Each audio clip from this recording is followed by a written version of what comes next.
একদিন আমি আপনি থাকবো না, ঠিক কিনা বলেন? পৃথিবীতে কেউ থাকতে পারবে? কেউ ফেরেছে?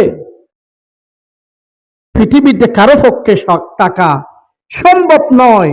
এই পৃথিবীতে সবচেয়ে সুনিশ্চিত একটি বিষয়ের নাম হচ্ছে মৃত্যু, আর সবচেয়ে অনিশ্চিত বিষয় হচ্ছে মৃত্যুর সময়। আমরা যদি সবাই চিন্তা করি, মৃত্যু এটা কাউকে বলে আসে না, কখন আসবে এটা একমাত্র আল্লাহ সুবহানাহু ওয়া তাআলা ছাড়া পৃথিবীর কারো জানা নেই। সেইজন্য রব্বুল আলামিন বলেন, ফাইযা জাআ আজালুহুম লা ইস্তাখিরুনা সাআতাও ওয়া লা ইস্তাকদিমুন। একজন মানুষের মৃত্যু কখন হয়ে যাবে এটা আল্লাহ রব্বুল আলামিন ছাড়া পৃথিবীর কারো পক্ষে জানা সম্ভব নয়। আইনামা তাকুনু ইউদরিকুমুল মাউত ওয়ালাউ কুনতুম ফি বুরুজিম মুশাইয়াদা। মৃত্যু থেকে পালিয়ে যদি কেউ গাছের বাক্স বানিয়ে মাটির নিচে লুকিয়ে থাকে, আল্লাহ রব্বুল আলামিন বলেন, ফাইন্নাহু মুলাকিকুম। অবশ্যই যেখানে লুকিয়ে থাকুক না কেন, মৃত্যুর সময় যখন আসবে, মাস্ট বি তার সাথে মৃত্যুর মোলাকাত হয়ে যাবে। বলি সুবহানাল্লাহ। মৃত্যু থেকে ফালানো কারো পক্ষে সম্ভব নয়। এই পৃথিবীতে আমরা থাকবো না, কিন্তু এমন কিছু কাজ কর্ম রয়েছে যেইগুলা আমরা দুনিয়া থেকে চলে গেলেও খবরে যাবে। বলি সুবহানাল্লাহ।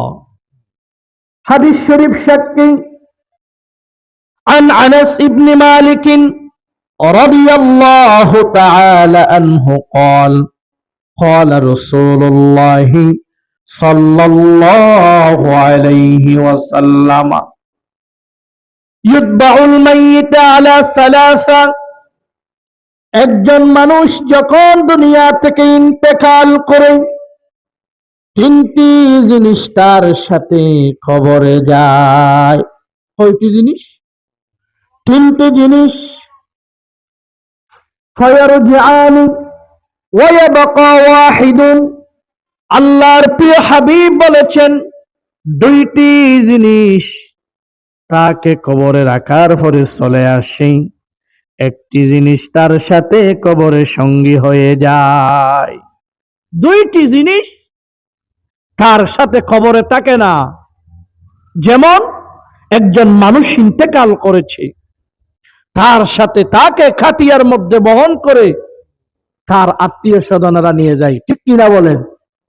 এবং বিভিন্ন ধরনের খাটিয়া বলেন, এমনকি রোজার সময়, বৃষ্টির সময় খাটিয়ার উপর দিয়ে অনেক সময় কাপড় দেওয়া হয় যেন লাশের মধ্যে পানি না পড়ে, ঠিক কিনা বলেন?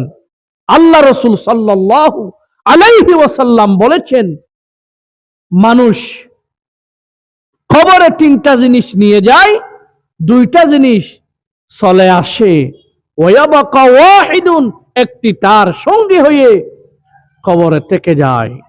আল্লাহ রাসূল সাল্লাল্লাহু আলাইহি ওয়াসাল্লামকে প্রশ্ন করা হলো, ইয়া রাসূলুল্লাহ, দুইটা জিনিস যে চলে আসে আমরা বুঝলাম, তবে কিন্তু যে আমল, যেই জিনিস তার সাথে থাকে সেটা কি?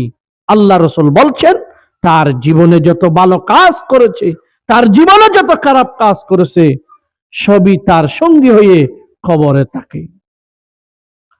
হাদিস শরীফ সাক্ষী, রাসূলুল্লাহ সাল্লাল্লাহু আলাইহি ওয়াসাল্লাম বলেন, ইযা মাতাল ইনসানু ইনকাতা'a আনহু আমালুহু ইল্লা মিন সালাসা।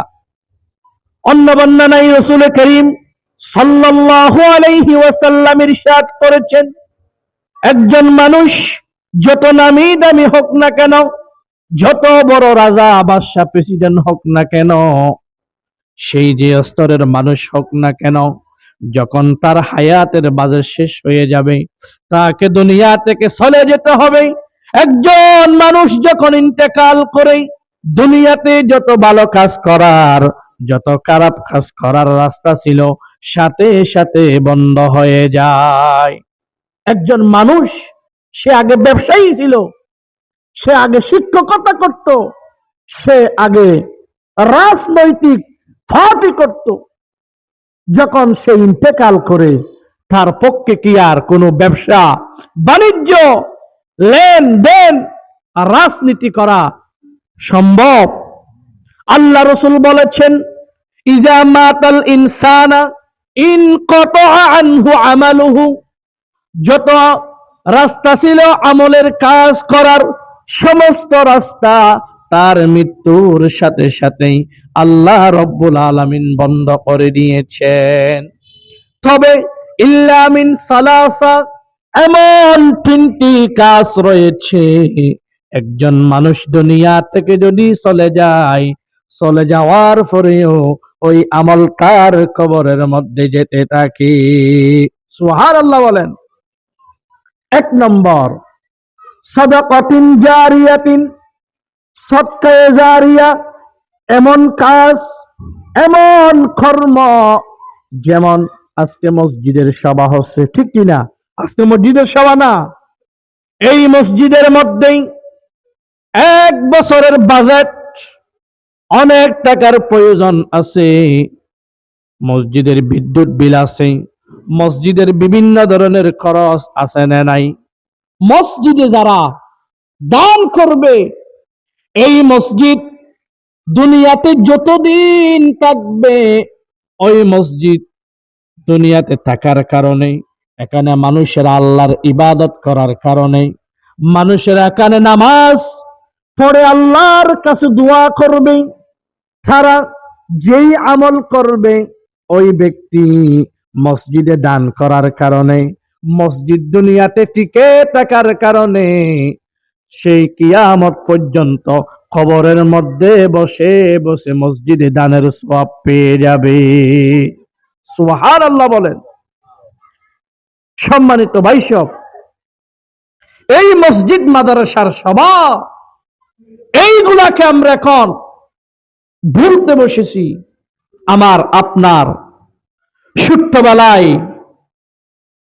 একটু খেয়াল করে দেখি, এখন মানুষ টাকা পয়সা হলে তারা চিন্তা করে ছেলে মেয়েদেরকে কিভাবে স্কুলে পড়ানো যায়, কিভাবে কলেজে, কিভাবে ইউনিভার্সিটিতে পড়াতে পারে, জজ ব্যারিস্টার, কিভাবে আমার সন্তানকে আমি একজন উচ্চ শিক্ষিত বানাবো, তাদের টেনশন থাকে ওইটা। কিন্তু তার চিন্তা, তার টেনশন থাকে না, আমার ছোট্ট শিশু এই পৃথিবীতে আসলো, আমি তাকে প্রথমে কি শিক্ষা দিব। এখন আমাদের ভিতর সেই চিন্তা নেই। যেমন কিছুক্ষণ আগে ফুরকানিয়ার ছেলেরা, মেয়েরা আল্লাহর কোরআন তেলাওয়াত করেছে, কতই না সুন্দর লাগলো। প্রত্যেকটি হরফের বিনিময় 10টি করে সওয়াব।